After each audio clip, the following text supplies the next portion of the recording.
Hey there, C# friends. My name's Matthew. I'm the C# artisan, and this is the fourth video in my series on nullable reference types.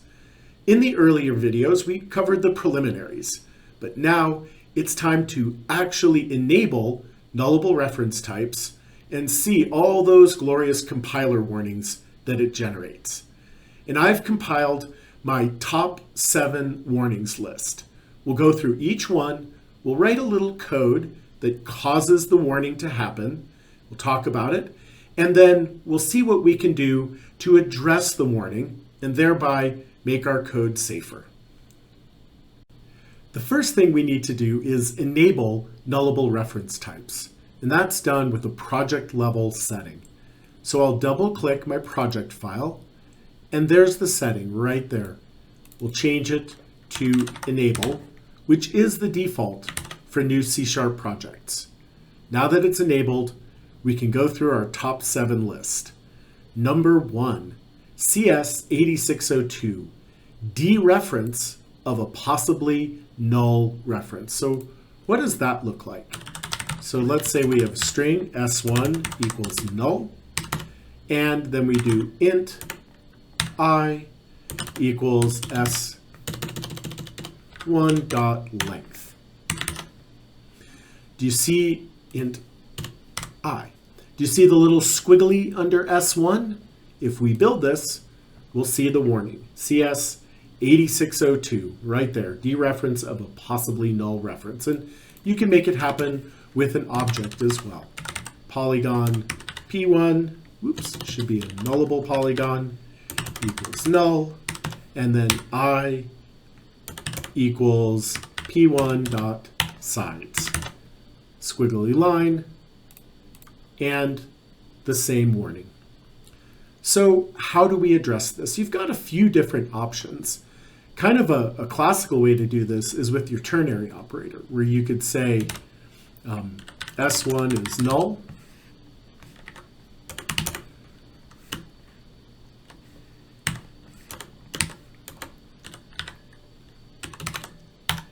something like that. So the ternary operator right there says if s1 is null, if that Boolean is true, return this, otherwise return that. So that works. Another solution for this is to use your null conditional operator along with a null coalescing operator. So we could say p1 question mark dot sides, that's your null conditional, which will only dereference p1 if it's not null, but this could still be null, so then we could just give it our default value like that. Now, of course, if you declared int I as a nullable int and allow it to be assigned null, that allows you to not have the null coalescing, but that probably changes the logic of your code. So here we go. We're just making sure that I has a value, and now when we build this, our compiler reference is resolved and our code is safer. Number 2, we got to move through these kind of quickly. CS8600, converting a null literal or possible null value to a non-nullable type. So what if we do this? String s2 equals s1, or polygon p2 equals p1. So you see what we're doing here is s1 is the nullable string, p1 is the nullable polygon, but string s2 and polygon p2 are not. So this is kind of like a narrowing conversion error. We're assigning something that could be null to something that doesn't want a null. And if we build that, we can see our CS8600 converting a null literal warning. So how do we address that? Well, probably the simplest way to do it would just be to make these variables nullable, but if not, we can go ahead and use our same kind of null coalescing operator. So if that is null, then return a default value, and if that is null, return a default value, like a new polygon. And now we build them, and our warnings are cleared, and our code is safer. All right, moving on. Number 3, possible null reference return. So this is a cool one, and to show you this, I'm going to have to create a couple of functions. So let's say we have public static string getName, which expects an integer as the input parameter. So the kind of pattern you might see here is like do a database lookup. Maybe this should be called int ID. Do a database lookup using the ID and return the name of that record. That would be a pretty common kind of bit of code to see. And then sometimes as our default return, if we can't find anybody, we just say return null.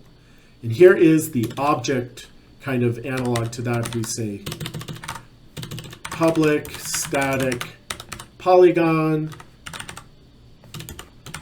get polygon or get shape,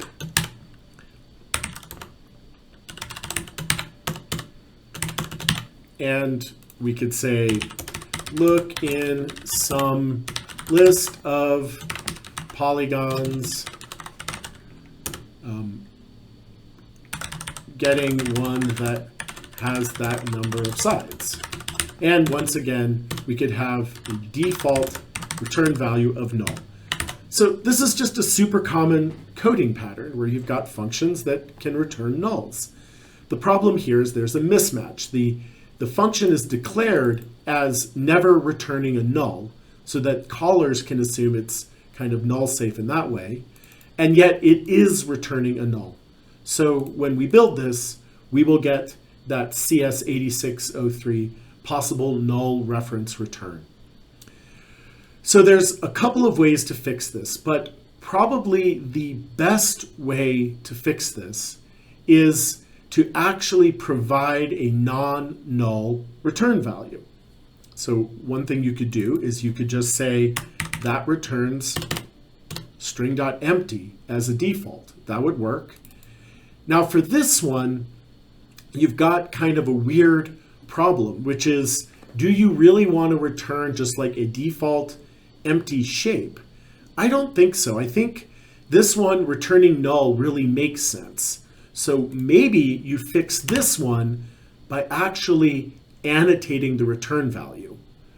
Or if you want to force this to make it so that nobody, so that if you give an invalid side and you can't find a match, maybe you do something like throw new exception shape not found.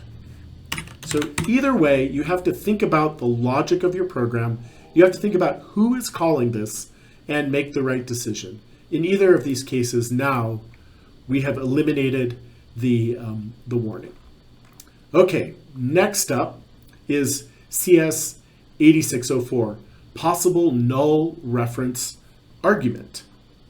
So for this one, I also need a couple of functions to illustrate this. So we'll do public static void print string length, which accepts a string.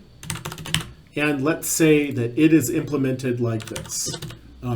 Debug.print s.length.toString.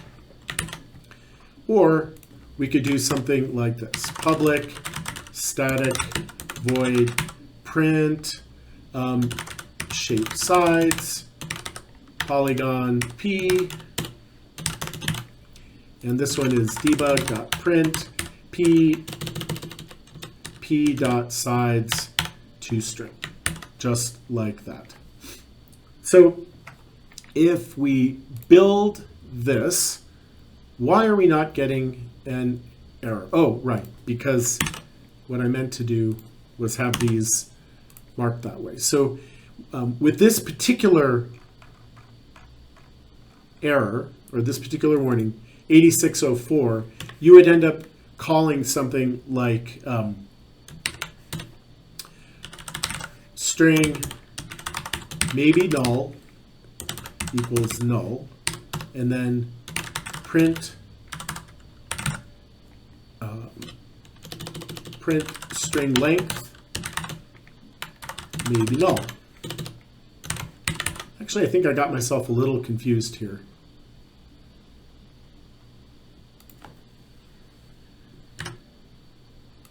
Take that out. Or polygon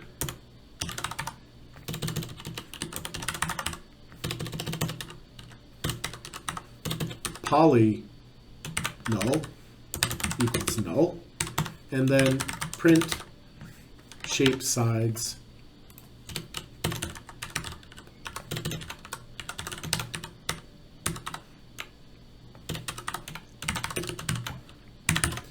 All right, so now here's the problem, is we are calling a function, either print string length or print shape sides, that is declared kind of in the traditional style with just a string or a polygon that is not annotated, right? It doesn't have the question mark saying it might be null. And yet we are passing in a variable that could be null. So if we build this, we'll see CS8604.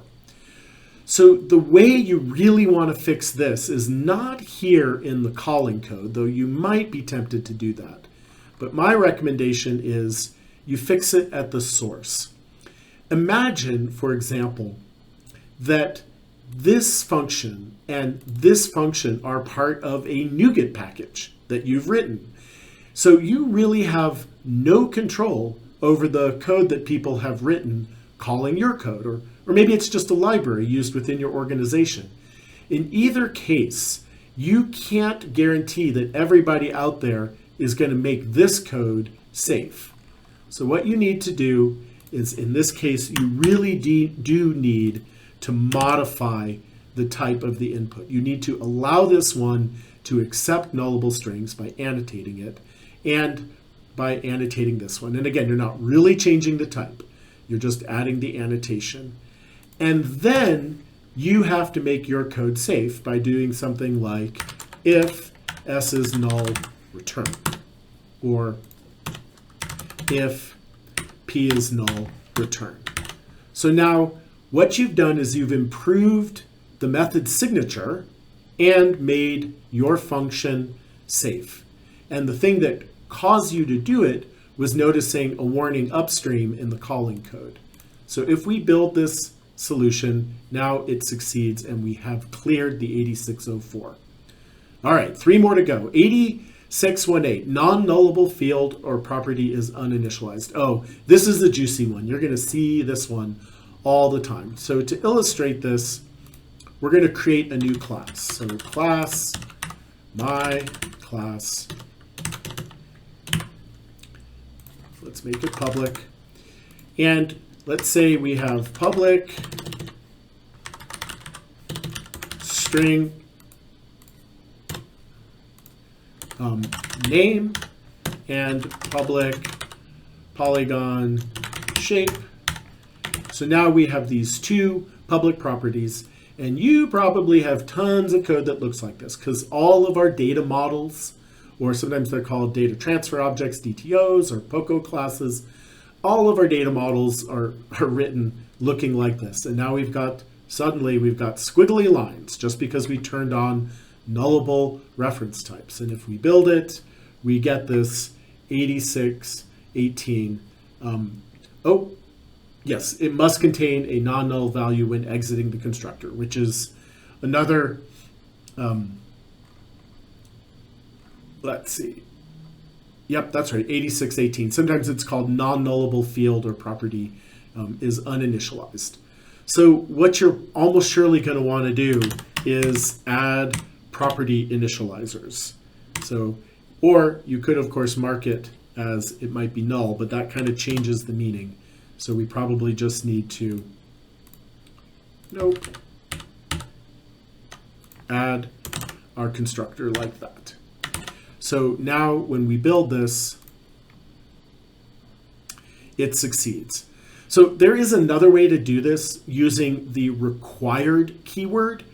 That's a newer C# feature. It takes a little bit to explain. Maybe I'll do that in a later video so that this one doesn't get too long. All right, so next up is number 6. Cannot convert a null literal to a non-nullable reference type. So this is kind of the inverse of some of the functions we've seen before. And I'm going to do a string here called public, a function called public static void do something that expects a string, and it'll do something. And then I'm going to call that right here, and we'll say do something null. And if I build that right here, we get that CS8625. So this is a little rarer, and sometimes you see 8600 instead, just depending on the context. But basically it means you've passed a null literal to a function that doesn't want a null. And you can imagine what the polygon version of that looks like. So the last one, number 7, is fascinating. It's kind of a bonus bug because it really has nothing to do with reference types. This actually relates to value types. So let's say, let me look at my cheat sheet and make sure I'm doing this right. Yeah, so what if you were to do something like this? Int j equals null. So this is a problem because, sorry, that's not a problem. That's cool, but then we say int k equals j dot value. Now we have our problem, and you see the squiggly line. So when I build that, we get this. Cannot convert, sorry, that one is still there, hanging over. Oh, right. Let me just comment that out, and then we'll build. We get this CS8629, nullable value type may be null. So this is where we're actually trying to this is like the dereference argument again. We are attempting to dereference a nullable type without first checking to see if it has a value. And you probably know the way to write this is if j dot has value, then k equals j dot value is the proper way to do that. Or with the ternary, where you would say k equals j dot has value question mark j dot value, or maybe 0. And so when you do it that way, give an extra paren, we're missing semicolon. All right, and that clears it. So really fascinating that enabling null reference types gives you this interesting nullability check with your nullable value types that you didn't have before. Okay, so those are my top seven compiler warnings that you will get when you enable nullable reference types, and some advice on what you should do when you see them and how to make your code safer. Hey there, C# friends. Are you enjoying these videos and finding them helpful? I hope so. And if you are, please go ahead and like the video on YouTube. If you haven't already, please subscribe to my channel and feel free to leave a comment. I would love to hear from you.